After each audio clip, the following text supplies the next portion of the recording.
So when you talk about a comprehensive energy policy, Herman, I think what we have to do is we have to get rid of all the sacred cows in Washington that want their gimmies in a supposed energy bill.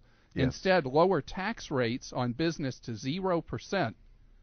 And then let people go use their nuclear is creative... never going to happen in this country culturally. Yes, it is. It's simply not going to I happen. will bet you money, Jeff. How much you want to bet? I'm cheap. I'll bet you $1. Yeah, I know this is scary, but I agree with Clark. Here we go, $1. Why do you think there's going to be a cultural change in the U.S. that has not been present post-World War II? Because people are going to... $1. Yeah, people on, Jeff, are going to tell the anti-nuke weirdos out there, sit down and shut up. We need energy, and we're tired of listening to your whining. The caribou lovers are going to finally have to move aside such that common sense can prevail. Now, what's the matter with caribous? You met my first wife, caribou lovers, okay? Neal! Oh, no. Jeff, I would agree with Clark, and I think Neal is agreeing also. What'll happen is... Sorry, that was a moose. When gas is $5, $6, and $7 a gallon, and nuclear is a means by which we can lower your at-home energy bills so you can have money to pay for $7 a gallon gas. The American public is going to wake up and stop listening to the caribou lovers and the tree huggers. All right, now wait, I got a question for all three of us. And the winner buys dinner for the other two. Yeah. I want a prediction, and whoever's closest has to buy dinner for the other two. And if we want Jeff to come along, he can come too. Forget it. I'm way too busy. All right. So, anyway, what's the question? What is the price of gas going to be on June 1st, the kickoff to summertime? Oh, that's not enough time. No, I mean, what's the price going to be on May 1st of 2009? Okay, May 1st, 2009. $4.60. May 1st. Why did you pick May 1st, Neal? Because tomorrow's May 1st. 2008. That's right. Yeah, but he's saying 1 year from now, what's the price going to be? May Day, Lennon, all that kind of stuff. What's your answer, Neal? $4.60. Your answer is $4.60, the national average. Yeah, well, okay, $4.59.9 then. No, okay? no. Yeah. We got to define what's going to be the measure. That's average. What they'll be national average retail price, according to the Lundberg survey, for regular unleaded gas on May 1st, 2009. Okay, what is it today, Clark? It is $3.60-something cents a gallon. I believe it's going to be $4.65. Oh, yeah. Neal says $4.60. I say it's going to be $2.25. Yeah, well, this is a guy that won't sleep in a motel that costs more than $49 a night. Yeah, but you two... This is a guy that books motels on Orange Blossom Trail in Orlando, for God's sake. All I can tell you I have a lot of respect for you, but what planet are you on? I and what want are you to know, smoking? I want you to know that I am going to be picking up that dinner check on May 1st of next year. What's your because number? I'm going to be right, $2.25. Jeff, did you write that down? I've written it down. I don't believe it, but I've written it down. You know, do what I do. I move 2 miles from work. I live closer than Clark Howard. I fill up every 3 weeks, if that, and I just really... All right. I'm not bothered by I want to this. change my answer to make it interesting. Since Clark has this low ball, Neal is at $4.60. I'm going to predict $5. Put me at $5. Is that $5 or $4.99.9? No, that's $5. All right, now we have this on tape.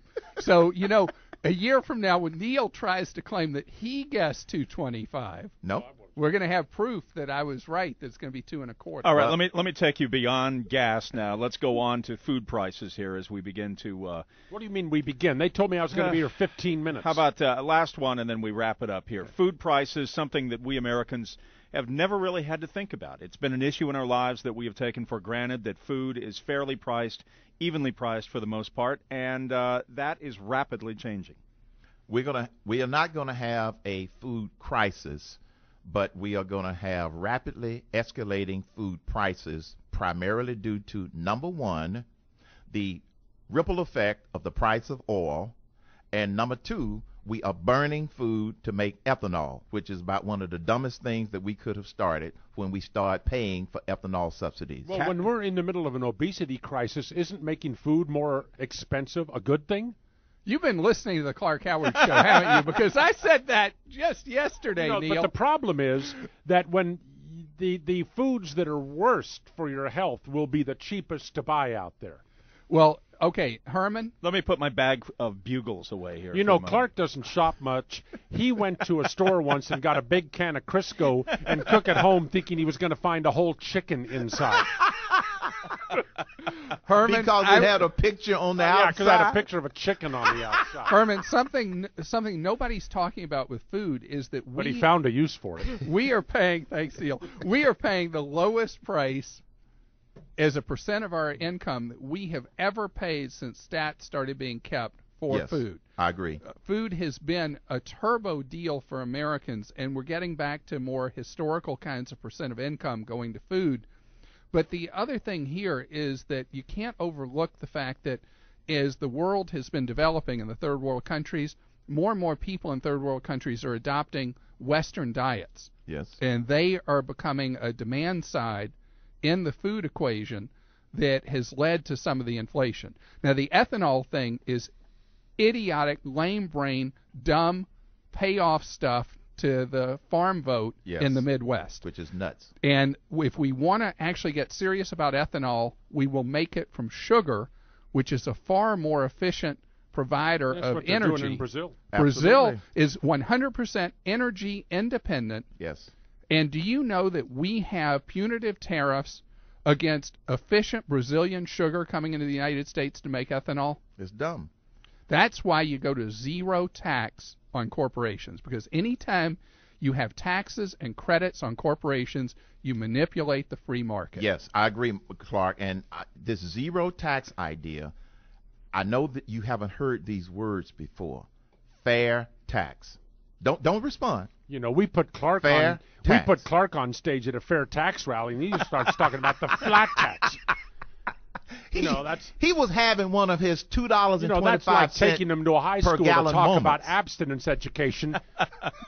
I won't finish that thought. But Clark, I agree with you. We have gotten such a great deal for so long, we are spoiled. But the whole dynamics of how food is produced and distributed around the world on the world market is going to become distorted because of things like paying incentives to make ethanol and like other countries are becoming more food independent.